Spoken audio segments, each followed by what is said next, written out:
Hey! Oh! Ah, yeah, this looks bad.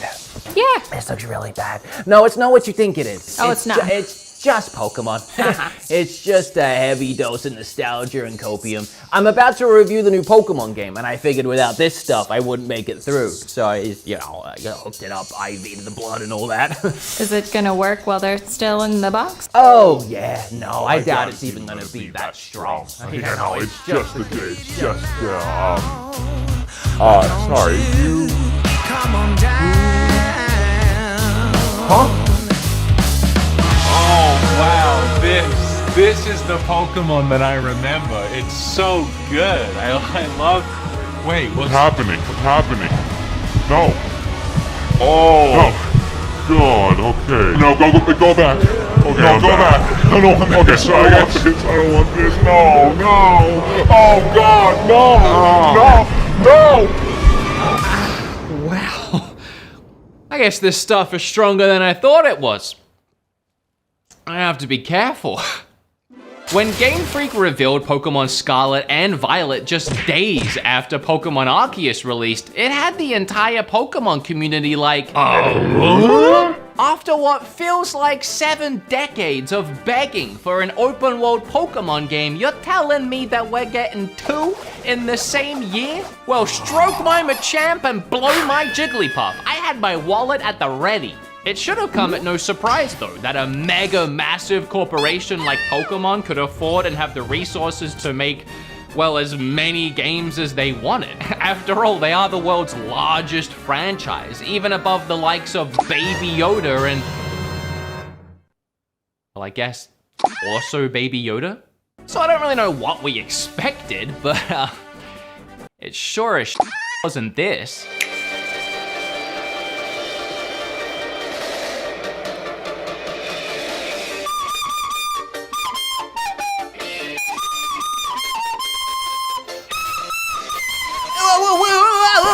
Wait, what's going on? I'm a little confused here. I mean, we just had Legends Arceus, and sure, that wasn't exactly something that Da Vinci would have hung on his wall proudly, but it at least was a competent video game visually and didn't have nearly as many performance issues. Okay, I didn't say it was great, but when this game came out, everyone was complaining about it, and yet now it's the new bar for Pokemon games, and somehow we've fallen so far under that bar already, we've literally fallen through the floor. So what went wrong in the last 11 months? Oh my god. Oh my god. Holy crap, this game. That's what I want to talk about today. Why is this game so technically terrible? What is the cause of all these bugs, glitches, and crashes, and generally just hideous game design? And is there a good game hidden there somewhere underneath it all?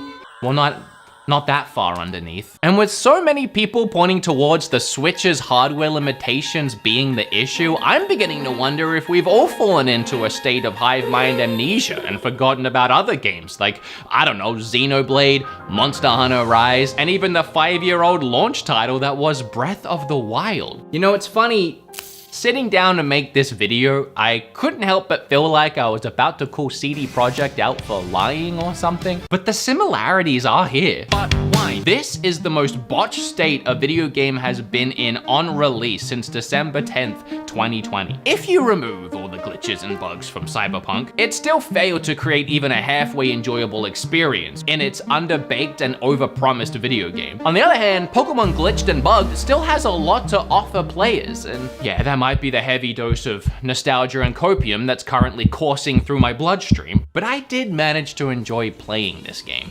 even if that enjoyment often came from probably the wrong places. I'm excited.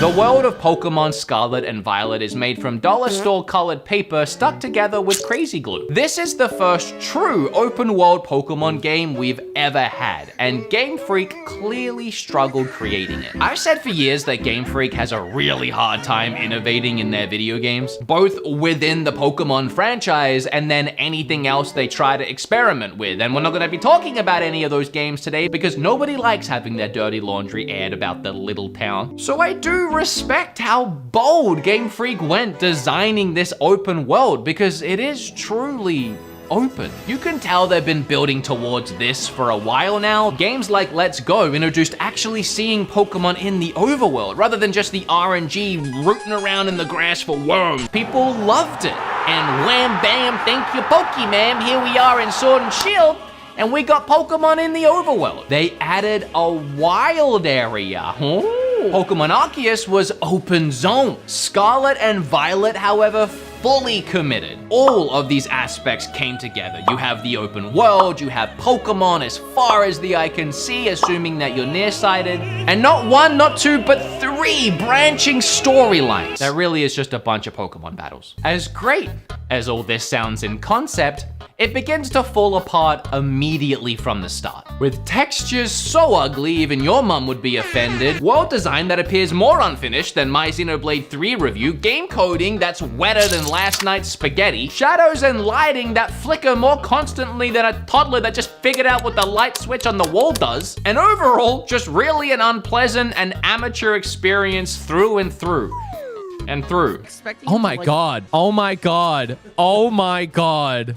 It's amazing. Oh my god. Doesn't it look good? I have never seen a video game so rushed and just slammed out the door to meet a deadline since, well, Cyberpunk, but at least that game did a better job at hiding its poorly stitched together seams. Pokemon doesn't attempt to hide anything. In fact, they even give you a tool to peer behind that very unfinished curtain. By holding down ZL, it allows you to snap the camera over to the side and look around with no restrictions. It has no wall collision. That means you can go ahead and look behind any of the walls, buildings, terrain, the water, even the ground. This makes it really easy to see that the game is built in a way that resembles a preschooler's popsicle house. I gotta turn this up a little bit. Just a bunch of flat textures barely connected to other flat textures. The thin line between you and the gaping void that's just millimeters out of sight is why it's so easy to glitch and fall through the floor. Or for Pokemon to accidentally get caught in walls. They're told to spawn in certain places of the floor, but because the walls were placed so hastily, that's where you run into all these technical issues. Most of them are easy to find even without meaning to. Like when you battle a Pokemon on an incline and the fixed camera positions itself so you can see the everything or the nothing, I guess, underneath. At first, I gave Game Freak a pass for this because they're not gonna know where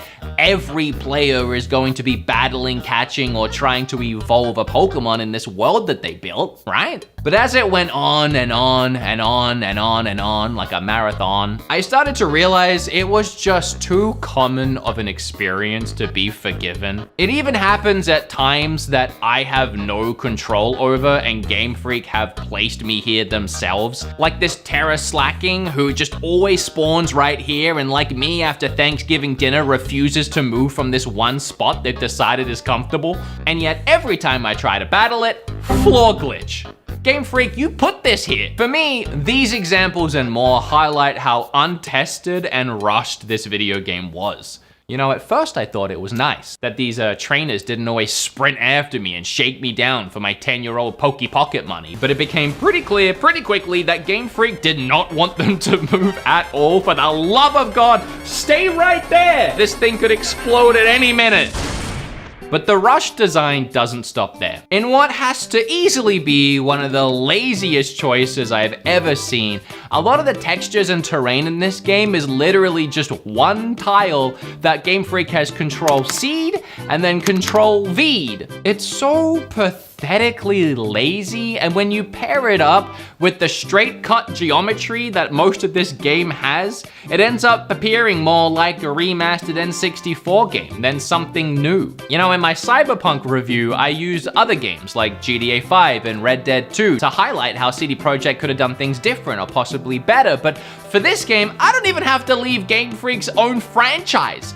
I can just look at Pokemon Arceus. Who did you guys have design Arceus, and why did they decide to take their 2 weeks vacation in what I can only assume was the only 14 days you spent designing these games? The terrain in Arceus, I mean, sure, it might not have been the pinnacle of artistic achievement in video games, but at least had purpose. Sculpted and shaped mountains and rocks with easy on the eyes textures to say the least. Scarlet and Violet's terrain appears more like placeholder shapes to me, like they just kind of threw some straight lines in and they said, we'll carve a rock out of it later. And then I just never got around to it. I feel like I bought a giant block of ice before a fancy sculptor came in and made a pretty picture with a chainsaw.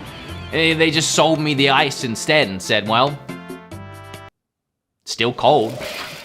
And then weirdly, there are some other nicer looking terrains around the world, but when you walk near them, they look like a popsicle melting in the summer heat. They kind of warp and twist around you. Maybe it's the nostalgia kicking in a little harder, or Game Freak slipped something into my ham sandwich. And you think, oh, this is bad? It gets even worse in the more hidden away areas around the world. I guess Game Freak figured that people wouldn't spend as much time here, or maybe even find it. I found this one cliff face that was essentially all but just a straight line across, and then there was even a part where the grass texture and the mountain texture were clipping into each other. Or this part on a faraway island that I found, which has a weird overlap between the sand and the rock. Holding down ZL, I could see behind and through that, and they've actually tried to cover up a second worse looking wall. What is going on here? This entire game feels like a high schooler that had a week to clean his room and then last second just threw everything out of the closet.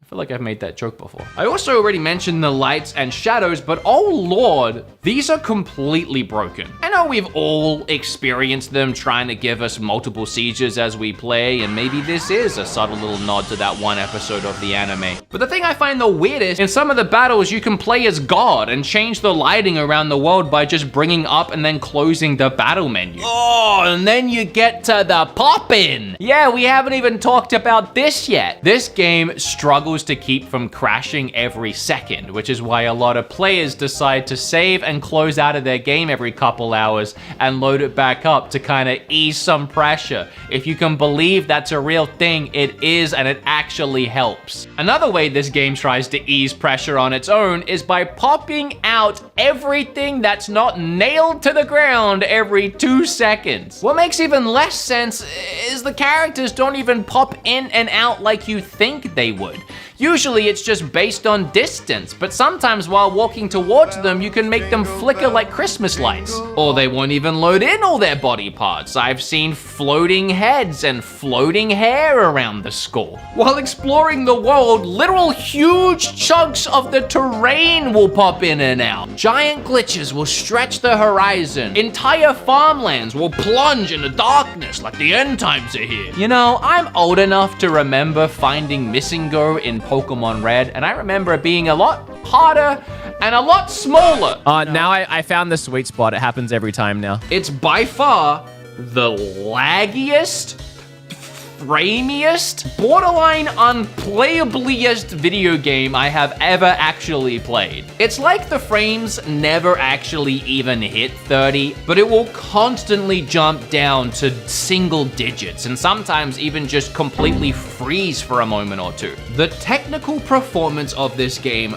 really is as bad as everybody says it is, and there's no denying it. You know, despite all these issues, there is fun to be found. It is a joy to explore every new area and discover dozens of Pokemon running and flying and swimming. The exploration path is very freeing after you get through the mundane slug of dialogue at the start. When you're finally unleashed upon the land, you can go anywhere you want right from the start. There are some limits as to what you can accomplish though, because depending on how far out you venture, Pokemon levels will start getting pretty high and the gyms don't scale. I was kind of hoping this game would feel more like the anime I watched as a kid. You would think setting out in an open world and discovering these towns for myself would present a similar opportunity for excitement. But honestly, The towns are so void of life, filled with lag and poltergeists and just a few stores that all boiled down to a JPEG menu, that I just beat the gym and moved on out. Oh, and I said the same few storefronts because every town has the same like 3 or 4 shops, and some of the bigger towns just fill gaps with the same store.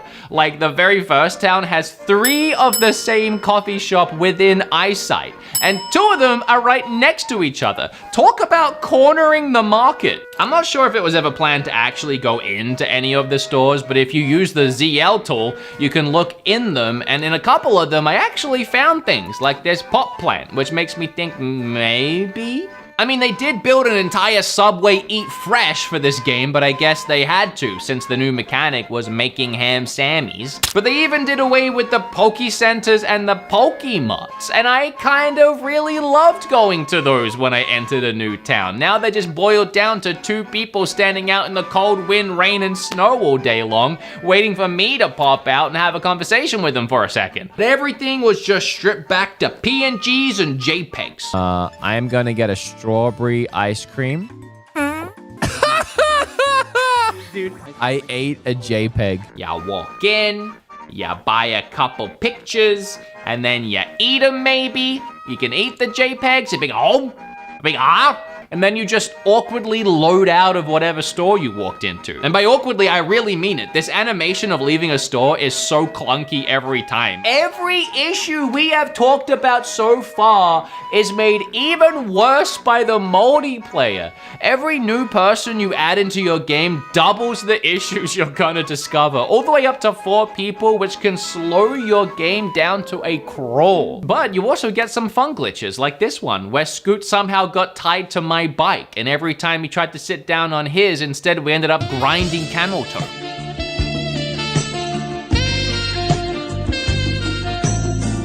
The gameplay is about what you would expect. I mean, the battles are the same as they've always been. I think the UI looks kind of budget and cheap. In fact, while I was streaming one night, I decided to see how quickly I could do a mock-up of the same UI in Photoshop. Do you guys want me to right now pull up Photoshop and remake that bar in 10 seconds? I'll see if I can speedrun design Pokemon UI. 3, Yeah. 2, Yeah. 1, begin.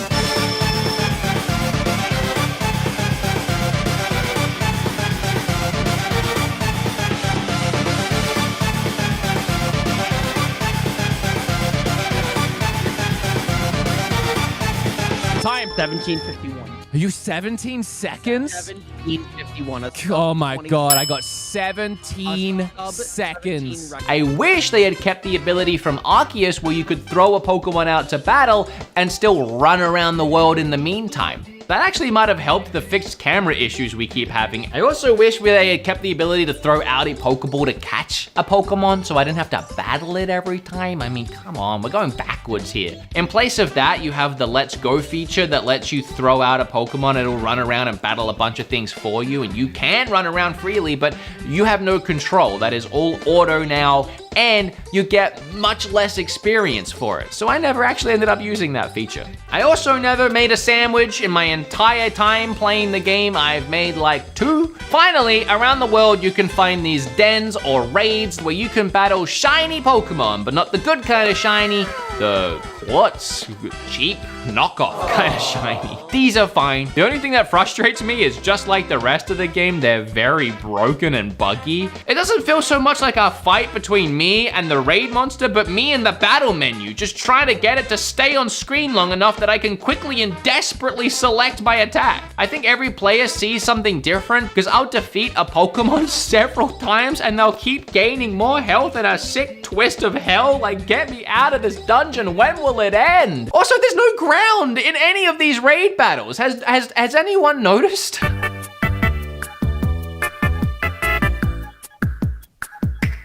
The story is a tough subject to talk about. You know, ever since it came out that Game Freak refused to pay any of its voice actors.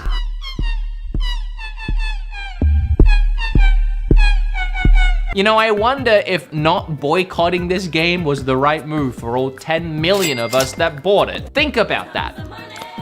10 million.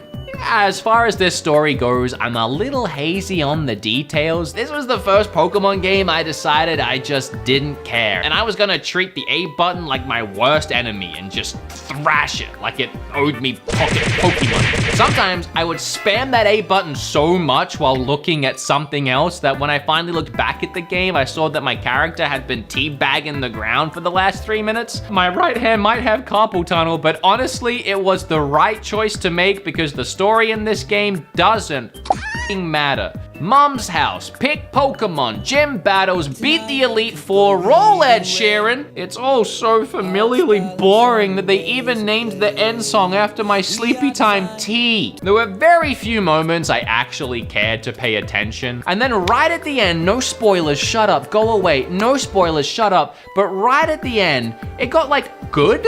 Game Freak. You literally have Ed Sheeran money. You can afford to pay regular voice actors. In fact, heck, you can afford to pay The Rock, Jennifer Lawrence, and Jeff Bezos to voice in your game if you want. It is time to get voice acting. Are you these three's trainer? Everybody wants it, everybody's asking for it, and everybody thinks moments like these are weird without it. There's even a rap battle in this game, and it's so embarrassing. Nobody wants to see Charlie Chaplin's 8 Mile.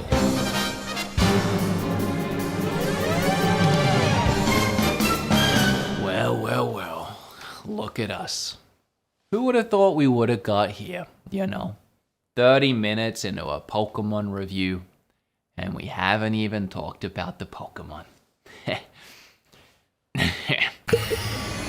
If the new Pokemon in Scarlet and Violet weren't so freaking cute, I don't think I would have had as much fun. My God, what is that guy? Oh my God, he's so cute. Every new design is fun, fresh, and adorable. In most other Pokemon games, I usually go for a mix of the newer Pokemon I like and some of my old favorites, but in this game, I had a hard time keeping a team of 6 of just the new ones I like. Yeah, they botched the starters, I'm sorry. Sprigato, Fuecoco, and Quaxley, they're all adorable. I loved them, and they all evolve in horrible ways. They made my cat stand up and turn humanoid, don't like it, get it out of here. They made Fuecoco turn into a literal clown, and Quaxley's evolution looks more like a Dragon Quest XI crossover.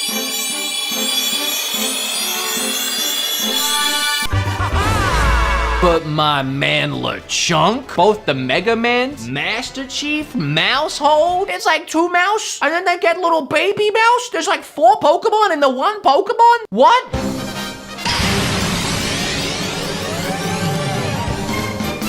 I want to keep this part short because I feel like most people understand it's a silly argument to point at the Switch's hardware limitations as the reason why these games are so It's silly because we've already seen the Switch destroy these limitations time and time again. I mentioned a few obvious ones earlier, but Xenoblade 3 has a dense, lush environment 10 times the size of Scarlet and Violet. Monster Hunter Rise is a technical marvel on the console, showcasing brilliant world design while still keeping great performance. Then of course, Breath of the Wild, which both looks and runs better than these Pokemon games, and this game was a cross-gen release on the Wii U. Then you go down the long list of incredible AAA ports we've had over the years, but nothing hits closer to home than the literal other Pokemon game that released this year. You'd think even that would be an open and shut case, but then I saw this video. This is footage of Pokemon Scarlet and Violet running on the PC Ryujinx emulator.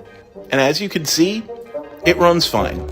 It runs at a steady 30 frames per second. Maybe the problem is the Switch's outdated hardware. And somehow that caused a lot of confusion because a lot of people can't seem to wrap their little jelly brains over why a state-of-the-art PC can run this game better than the Switch. That doesn't mean the Switch can't handle this game. It can, and it proved it can, again and again. All it shows is how incredibly poorly optimized and built this game is by Game Freak, which is something we can see in every aspect of the game, not just the performance. And sure, you can boost this game up to 4K, you can steady out the frame rates. At the end of the day, who does that benefit? Not Switch players.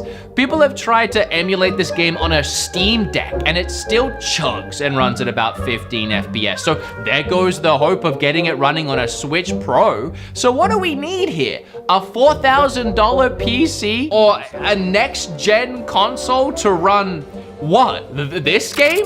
That was insane. This is insane. Rocket Fit. I love it. Since I've been writing this video, Game Freak and Nintendo have issued statements saying they're going to be working on patches for the game. To be honest though, the best they're ever going to be able to do here is just smooth out the frame rates. But even if they do that, we're still left with this bare bones rushed experience.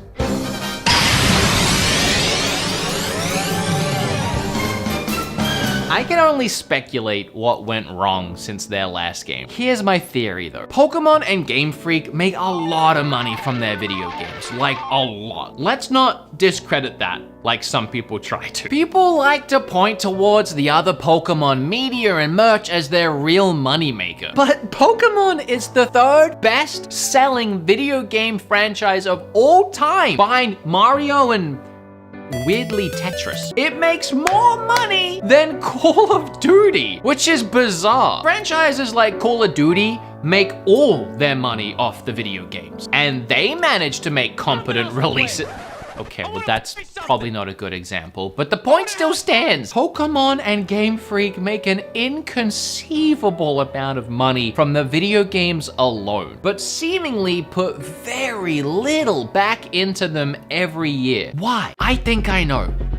Time and capability. Let's start with time, because they do make a stupid amount of money from their video games, but they do also make a lot of money from their merch. Pokemon cards, the anime, and so much more. However, all of these mediums rely on the video games to continue. Once the new video game is out, they can start doing the new toys, the new cards, the new episodes. If the game gets delayed, it all gets delayed. That is a huge profit loss. So they are literally forced to release a game on time every time. And now usually they manage that. Sword and Shield had its issues, but for the most part it was a competent release. So what was different about this development cycle of Game Freak pooping out a new release every couple years? Well, this time they crapped out too. I think Game Freak might be so bored of creating the same thing every couple of years, they wanted to make something different, something new and fresh, but something they didn't have to make. And I think that's the biggest difference. They wanted to make Arceus. They spent time and love hours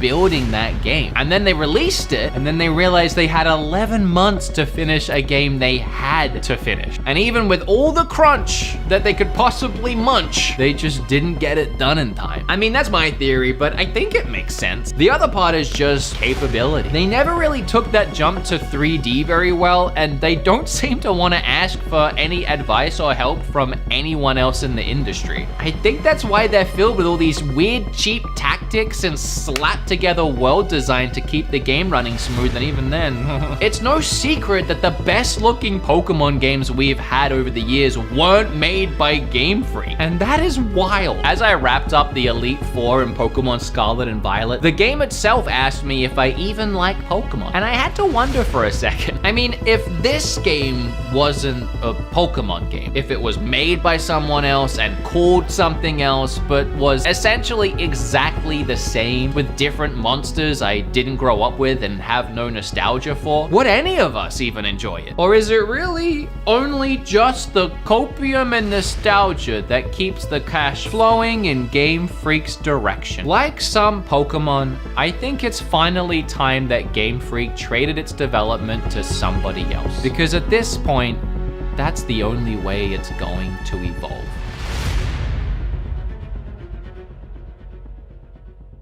We gotta wrap some glitches.